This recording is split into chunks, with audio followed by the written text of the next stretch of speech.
तो उनका नाम जो है वो अभी करीब 4 साल पहले जो है वो पहले जश्न मनाया गया। लोग पूछते हैं कि उनमें और हमें बेसिक अंतर क्या है, उनमें और हमें बेसिक डिफरेंस क्या है। यही उनमें और हमें बेसिक डिफरेंस है।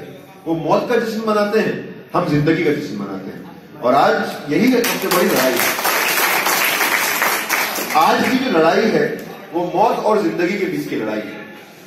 ये सरकार इस देश को मुर्दों का देश बना देना चाहती है, लोगों को मारना चाहती है, बच्चों कुचों का जमीन मार देना चाहती है। और हम हिंदुस्तान में जिंदगी को बेहतर करना चाहते हैं, लोगों के जमीन को जगाना चाहते हैं। और इसी बीच की लड़ाई चलने वाली है। आने वाले दिनों में 5 महीने बाद चुनाव होने वाले हैं। ये देखते हैं कि आज इस मौत और जिंदगी में किसकी जीत होती है। ये फैसला हमको और आपको करना है और ये कोशिश हमको और आपको करनी है कि अभी जिंदगी की जीत हो। अब देखिए जो नफरत की राजनीति हो रही है और नफरत की राजनीति किस तरीके से करी जा रही है। जो बोल रहा हूं कोई डर नहीं है, अब लोग खुलेआम जश्न मना रहे हैं। अब 2014 से पहले अगर कोई किसी का मर्डर करता था तो उस मर्डर को वो छुपाने की कोशिश करता था, वो एविडेंस को मिटाने की कोशिश करता था, वो अगर कोई विटनेस है उसको खरीदने की कोशिश करता था, उसको चुप कराने की कोशिश करता था। अब क्या होता है, अगर किसी का लिंचिंग करा जा रहा है तो जो इंसान उसका लिंचिंग कर रहा है वो खुद ही वीडियो बना रहा है और खुद वीडियो बनाकर खुद ही वीडियो अपलोड कर रहा है। ये लोग दूसरे धर्म के खिलाफ नफरत फैलाना चाहते हैं। ऐसा नहीं कि वो राम मंदिर बनाने आए, वो है कि बची कुची मस्जिदों को तोड़ दें और उसके जरिए उन्माद फैला के उससे चुनाव लड़े। ये इनकी कोशिश है। जामा मस्जिद क्या है कि जामा मस्जिद सिर्फ एक मस्जिद है जहां मुसलमान जाकर नमाज पढ़ते हैं। कि जामा मस्जिद का हिंदुस्तान की तारीख में कुछ एक इतिहास है, कोई तारीख में उसका कोई सिग्निफिकेंस है मुसलमानों से बियॉन्ड। मुझे लगता है मुसलमानों से बियॉन्ड जामा मस्जिद का एक बहुत बड़ा सिग्निफिकेंस है। और हिंदुस्तान की तारीख जिसके हर कण कण में हिंदू और मुसलमान के बीच में भाईचारा है, एक गंगा जमनी तहजीब है, वो उस चीज को दर्शाता है। मैं इतिहास का छात्र हूं और मैं ये बात जानता हूं कि जामा मस्जिद तोड़ दो ये नारा और ये मंसूबा पहली बार नहीं बना है। तकरीबन 162 साल पहले ये मंसूबा एक बार पहले भी बना था। वो कॉन्टेक्स्ट क्या था?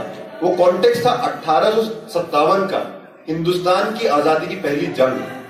जब उस दिल्ली शहर में, उस शाहजहानाबाद में बहुत सारे लोग इकट्ठा हुए थे और ये इरादा किया था कि अब हम अंग्रेजी हुकूमत के खिलाफ एक होंगे, हिंदू मुसलमान कोई जाति और धर्म के आधार पर नहीं बटेंगे और इस अंग्रेजी हुकूमत को यहां से निकाल फेंकेंगे। और उस समय अंग्रेजों ने बोला कि इस जामा मस्जिद को गिरा देना चाहिए।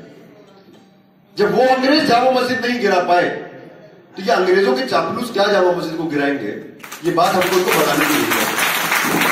और एक धक्के से आप क्या तोड़ना चाहते हैं कि जामा मस्जिद की वो इमारत तोड़ना चाहते हैं या हिंदुस्तान का जो भाईचारे की तारीख है, हिंदुस्तान में जो हिंदू मुस्लिम एकता की तारीख है, हिंदुस्तान की जो गंगा जमुना तहजीब की तारीख है, क्या आप उसको गिराना चाहते हैं?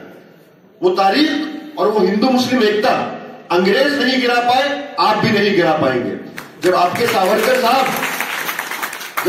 साहब अंग्रेजों को माफीनामा लिख रहे थे, वो वक्त था जब राम प्रसाद बिस्मिल एक सनातनी हिंदू और अशफाकुल्ला खान एक 5 वक्ता नमाज पढ़ने वाला मुसलमान, साथ में जाकर उन्होंने फांसी के फंदे को चूम लिया। जब वो नहीं बटे तो आज हमको आप क्या बांटेंगे? हम नहीं बटने वाले। ये चीज हमको समझने की जरूरत है। मैं नहीं चाह रहा था कि इस तरीके से इतिहास में जाके बात करी जाए कि 1857 में क्या हुआ या 500 साल पहले क्या हुआ। आज हमको भविष्य की बात करने की जरूरत है। आज जरूरत है हम ये बात करें कि आज हमारे अधिकारों के साथ क्या हो रहा है। धर्म और जाति से ऊपर उठ के, हिंदू और मुसलमान से ऊपर उठ के एक नागरिक की तरह अपने अधिकारों को मांगने की जरूरत है। लेकिन इन लोगों ने हमको ऐसे मुकाम पे ला खड़ा किया है कि हम इतिहास को टटोल रहे हैं। 500 साल पहले क्या हुआ, 600 साल पहले क्या हुआ, 150 साल पहले क्या हुआ, आज ऐसे मुकाम पे जाके खड़ा कर दिया है कि आज हम ये बात बता रहे हैं कि हिंदू और मुसलमान एक है, जो बात गिवन है कि हिंदू और मुसलमान इस देश के हमेशा एक रहे हैं।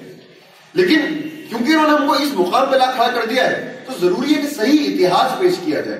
बिकॉज इतिहास को इस तरीके से तोड़ मरोड़ के ये लोग पेश करते हैं। अभी चुनाव हुए 5 राज्यों में, 5 राज्यों में भारतीय जनता पार्टी को शिकस्त मिली। उस चुनाव के दौरान अजीब अजीब मैसेज सर्कुलेट कर रहे हैं। ये बोल रहे हैं कि राहुल गांधी के नाना जी मुसलमान थे। मतलब ये बात सच नहीं है, लेकिन अगर सच होती भी तो कौन सी बड़ी बात है। मतलब शाहनवाज हुसैन शायद यहीं कहीं आसपास से चुनाव लड़ते तो उनके नाना क्या थे? मतलब क्या मुसलमान होना क्या कोई अपराध है? मुसलमान होना क्या गुनाह है? क्या मुसलमान इस देश के नागरिक नहीं है?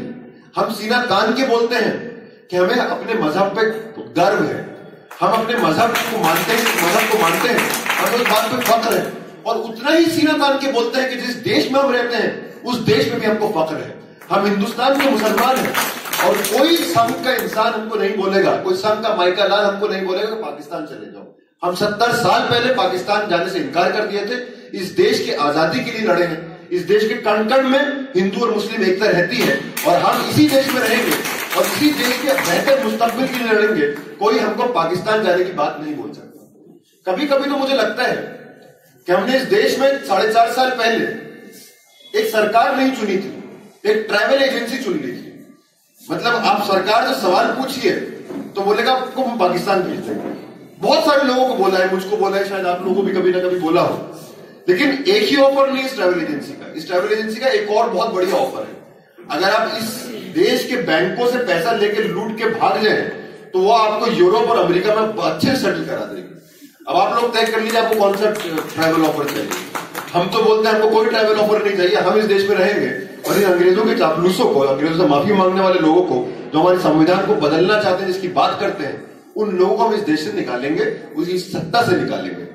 एक आखिरी बात मैं बोलूंगा, जब हम नफरत की राजनीति कर रहे हैं तो ये भी समझना चाहिए कि नफरत की राजनीति आज कैसे बढ़ रही है। कि नफरत की राजनीति अपने आप बढ़ रही है या इस नफरत की राजनीति को बढ़ाया जा रहा है। आज हिंदुस्तान में नफरत का एक बाजार है। आज अगर आप नफरत फैलाएंगे, नफरत के आधार पर हिंसा करेंगे तो आपको ये सरकार इनाम दे रही है। मैंने बताया ना शुरुआत में किस तरीके से मंत्री जाके जो लोग मर्डर करके आरोपी पाए गए हैं उनको माला पहनाई गई, उनको लड्डू खिलाए गए। एक और साहब है ज्ञानदेव आहूजा, जब पहलू खान की हत्या करी गई तो बोला जिन्होंने पहलू खान को मारा है वो इस अभी के समय के भगत सिंह है। कितने सारे लोगों को, अखलाक के कातिलों को, उनमें से एक की मौत हो गई जेल के अंदर तो उसको तिरंगे में जाके निपटाया गया।